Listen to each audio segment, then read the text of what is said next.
O povo, convocado para decidir a sorte do sistema parlamentarista, devolveu a Jango os poderes que lhe foram tirados. 15 milhões de eleitores foram às urnas. Quase 10 milhões disseram não ao parlamentarismo. Restava a Jango 3 anos de governo. O presidente, em minoria no Congresso, organizou o Ministério de Conciliação, onde o PSD tinha maioria e a esquerda maior influência.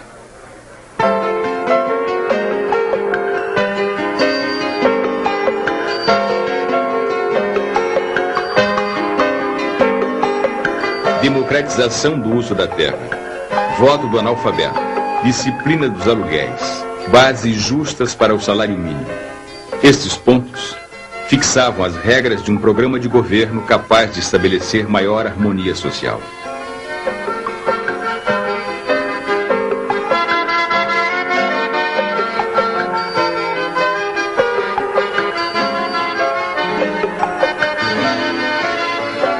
Jango propunha o fim da fome e da miséria, num país onde a justiça sempre foi o lado obscuro da democracia. A situação do Nordeste recebeu atenção particular do governo. Sobre os planos do presidente, recairiam em 64 as mesmas acusações feitas a ele, ministro do Trabalho, em 54. Fomentador de greves, articulador da luta de classes, inimigo do capitalismo. Os trabalhadores rurais, mobilizados pelo processo de transformação social, eram despertados contra a secular miséria do campo. A perspectiva de pequenas mudanças num país de grandes desigualdades reacendeu ilusões. Milhares de trabalhadores, sem terra e sem trabalho, embarcaram nesse trem de esperanças, saltando das páginas da literatura para o cenário político. Jango, com as reformas, fez o Brasil viver sua utopia.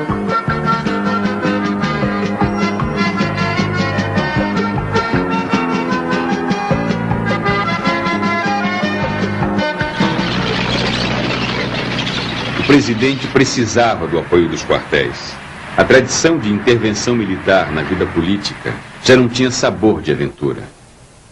O improviso da década de 20 deu lugar à ideologia no final dos anos 40.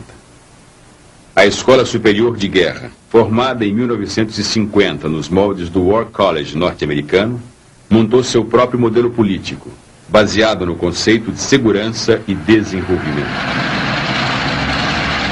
Em desafio ao regulamento disciplinar, os sargentos elegeram 2 representantes nas eleições de outubro de 62. Inconformados com a decisão da lei que impugnou a posse dos eleitos, os sargentos, seguindo uma tradição militar, se rebelaram. Jango teve que puni-los para não deixar um rombo na disciplina que podia botar a pique o próprio governo. Sindicatos, estudantes e políticos mobilizaram-se em favor dos revoltosos. O presidente anistiou os sargentos, tomando uma decisão que tradicionalmente só beneficiava a oficiais. A atuação política dos sargentos atemorizava os chefes militares. O general Osvino Alves, homem de fé nacionalista e prestígio na tropa, fazia um esforço pessoal no comando do 1º Exército para puxar o apoio da oficialidade para o governo.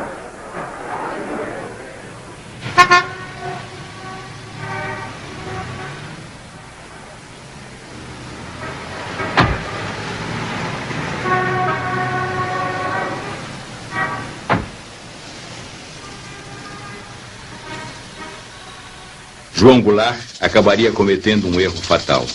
Como tantos outros governantes progressistas da América Latina, pagou pela ingenuidade de tentar resolver a questão militar na mesa de almoço. A conspiração contra Goulart já estava adiantada. Os telegramas confirmam que o próprio ministro da Guerra de Jango, general Amaury Cruel, integrava o grupo de militares que articulavam os planos para o golpe de Estado. Reunidos em palácio, eles teriam jurado mais uma vez fidelidade ao presidente e respeito à Constituição. O desejo dos chefes militares era exatamente que Jango fosse ao fim do governo. Porque nós só pretendíamos entrar numa ação armada no último caso. Nos preparávamos, sim, para ficar em condições de enfrentar qualquer ação do governo. Quando, porém, em fins de 63, tivemos notícia de que o governo estava preparando um golpe, e essa notícia foi confirmada por elementos de maior valor e confiança, nós partimos então para a possibilidade de partir antes do governo.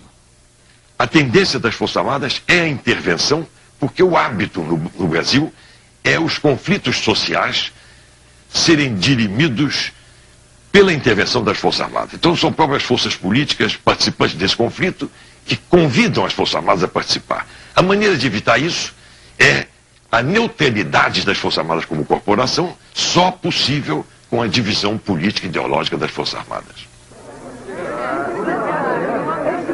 A crise econômica, com uma inflação que ameaçava romper a barreira dos 100%, seria um dos freios dos avanços sociais. O Comando Geral dos Trabalhadores, o Grupo Compacto do PTB, Leonel Brizola e a União Nacional dos Estudantes exigiam as reformas de base como solução imediata.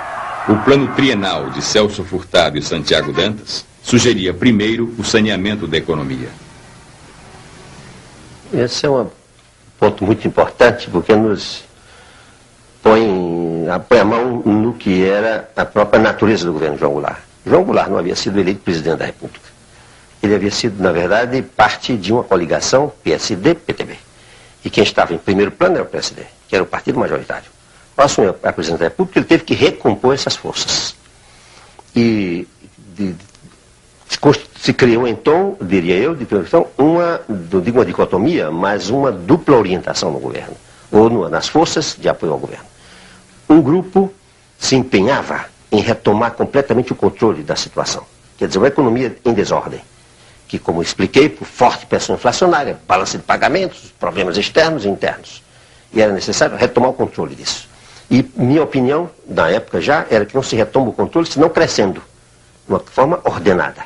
Daí o plano trienal, isso é o espírito do plano trienal. Eu dizia, se tomamos o controle da situação, pomos a economia para crescer, então é possível introduzir as reformas que são a essência mesma da política do governo. Por isso o plano trienal terminava indicando as reformas de estrutura que eram necessárias. Mas elas vinham como uma decorrência de um maior controle sobre a economia e, portanto, da formação já de um consenso em torno dessa solidez ao governo. O que aconteceu foi que os distintos grupos que apoiavam o governo não se entenderam sobre isso. Pelo menos sobre, não digo, essa estratégia. Não se entenderam. E havia poderosos grupos que consideravam que era mais importante era lançar imediatamente a bandeira das reformas. E foi nisso que não se formou consenso. E o presidente João Goulart ficou um pouco entre os dois grupos. Bombardeado pelos sindicatos e pelos empresários, o plano trienal não saiu da gaveta. Como remédio para a crise econômica, tinha um efeito insuportável para o governo: a contenção dos salários. O Comando Geral dos Trabalhadores, completamente absorvido pelos debates institucionais, abandonou o fortalecimento de suas bases sindicais.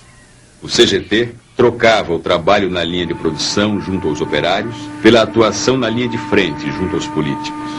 A greve era uma palavra de ordem só atendida pelos trabalhadores das empresas estatais, às vezes com o apoio discreto dos operários da indústria e do comércio. Quando o Comando dos Trabalhadores percebeu o equívoco, era tarde. O mês de março já se aproximava. Jango pretendia reformar a face do capitalismo brasileiro, diminuindo as desigualdades sociais, dando-lhe um aspecto mais humano, menos selvagem. Entre seus aliados, muitas vezes seus objetivos eram confundidos com a intenção de acabar com o capitalismo. Outras tantas, de não pretender acabar com o capitalismo. Tinha que compor sua estratégia de ação, lutando ainda contra o desconforto pessoal de ser o presidente rico de um país pobre. O presidente não desprezava a influência da igreja. A Jango cabia convencer a alta hierarquia católica que as reformas sociais que pretendia iriam estabelecer no Brasil os princípios de justiça que o próprio cristianismo pregava. Os núcleos brizolistas, organizados em todo o país nos grupos de 11, escancaravam a luta de Brizola pelo poder com o slogan: cunhado não é parente, Brizola para presidente. As ligações de parentesco